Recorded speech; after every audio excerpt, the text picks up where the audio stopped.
काँग्रेसचा बालेकिल्ला असलेल्या लातूर शहर मतदारसंघात विजयाची हॅट्रिक करणारे माजी मंत्री अमित देशमुख यंदा चौथ्यांदा निवडणुकीच्या रिंगणात उतरले। भाजपकडून देशमुख यांच्या समोर सतत सोयीचा उमेदवार उभा केला जातो अशीच समजूत मतदारसंघातील मतदारांची होती। त्यामुळे देशमुख यांचा विजय दरवेळी सोपा होत गेला। मात्र यावेळी भाजपकडून प्रथमच तगडं आव्हान देण्यात आले।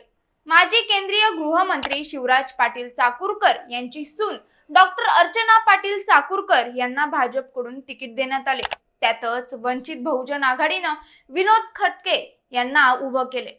त्यामुळे ही निवडणूक जरी कागदावर तिरंगी असली तरी मुख्य लढत ही देशमुख आणि चाकूरकर घराण्यात होणार आहे।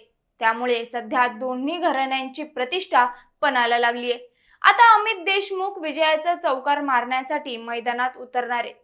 त्यामुळे या मतदारसंघात भाजपच्या डॉक्टर अर्चना पाटील चाकूरकर काँग्रेसचा हा बालेकिल्ला यंदा भेदणार का, तेच आपण या व्हिडिओ मधून पाहणार आहोत। नमस्कार, मी शिवानी, आपण पाहत आहात पॉलिटिकल महाराष्ट्र। राज्याचे माजी मुख्यमंत्री स्वर्गीय विलासराव देशमुख यांनी याच मतदारसंघाचं 1980 पासून प्रतिनिधित्व करीत आले। विलासरावांचा हाच वारसा पुढे अमित देशमुख यांनी चालवत सलग 3 वेळा मतदारसंघावर विजय मिळवलाय। भाजपकडून त्यांना फारसं तोडीचे उमेदवार दिले जात नाहीत अशी खंत इथल्या मतदारसंघामध्ये होती। हेच पाहून भाजपने यंदा अर्चना पाटील यांना उभं केलंय। लोकसभा निवडणुकीच्या पूर्वीच अर्चना पाटील यांनी राज्याचे उपमुख्यमंत्री देवेंद्र फडणवीस यांच्या उपस्थितीत प्रवेश केला। त्यानंतर आता त्यांना लातूर शहर मतदारसंघातून विधानसभेची उमेदवारी दिली आहे। डॉक्टर अर्चना पाटील सुशिक्षित असून आपल्या रुग्णालयाच्या माध्यमातून त्यांचा जनसंपर्क मोठा राहिलाय।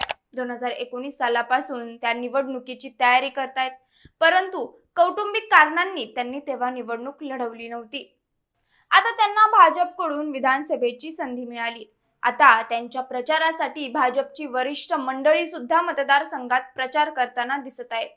अलीकडेच केंद्रीय मंत्री नितीन गडकरी देखील त्यांच्या प्रचारासाठी मतदारसंघात येऊन गेलेत, तर माजी मुख्यमंत्री अशोक चव्हाण यांचा पाठिंबा सुद्धा त्यांना मिळणार आहे। 1972 पासून लातूरला मंत्रीपद मिळत गेले। शिवराज पाटील चाकूरकर पहिल्या वेळी निवडून आले होते, त्यावेळी ते उपमंत्री आणि नंतर उपसभापती झाले। 1980 पासून दिवंगत नेते विलासराव देशमुख यांची राजकीय कारकीर्द बहरली। मतदारसंघावर काँग्रेस पक्षाचं वर्चस्व राहिले, तर सर्वाधिक काळ हा देशमुख कुटुंबाचा आहे।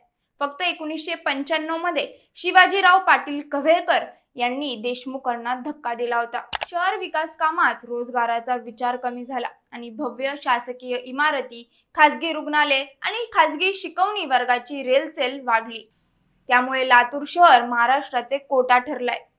लोकसभा निवडणुकीच्या वेळी काँग्रेसला दलित आणि मुस्लिम मते मिळालेली होती, मात्र यंदा लातूर शहर विधानसभा निवडणुकीत काँग्रेसची मतं खाण्यासाठी वंचित बहुजन आघाडीचे उमेदवार विनोद खटके यांचा काय फायदा होतो, त्यावर काँग्रेसचे उमेदवार अमित देशमुख यांचं भवितव्य अवलंबून राहणार आहे।